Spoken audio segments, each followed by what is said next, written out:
ang akong ipakaon nila, ako na lang ihatag sa akong apo dito sa Pilipinas nga si Gordo taon. Di na lang na ako mapadadaan kay hurot-hurot man among kwarta dinhi. Pambayad sa mga bills. Kung dili ta magbayad sa atong mga bills, pangkuhaon atong auto kundi nato mabayaran. So unahon sa ang mga bayro nun din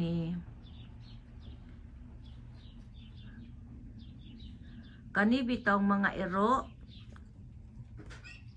Kaning mga ero, kung pwede lang ni ma-declare sa tax. Ako na lang ning buhoyon kay ako mang ikuan. I-declare nga naggasto kog dako sa ero. Pagkaon sa ero. Mo ni sila usa. Brother. Usa. Kani si Uso. Baho na lang ni ang among lugar din sa mga ero ba? Lagot ko.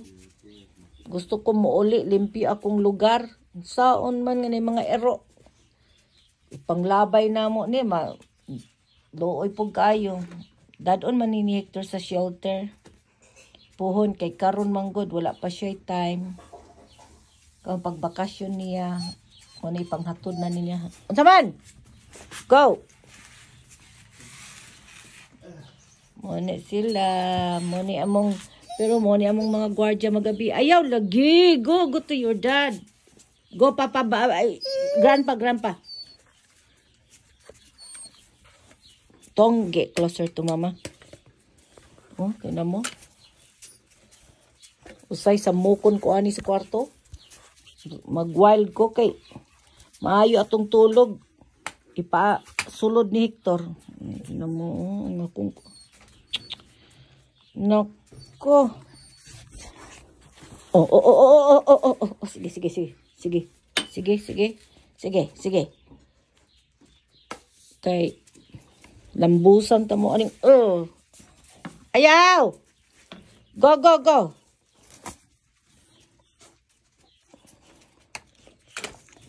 Mo ni sila. Ayaw lagi. Uso mo. Galaway ka. Oh. Mom.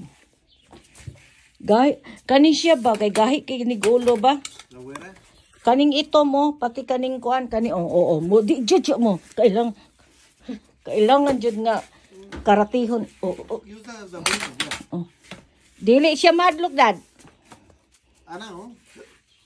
Aquí tú no veo yo cámara, ¿no? Cámara.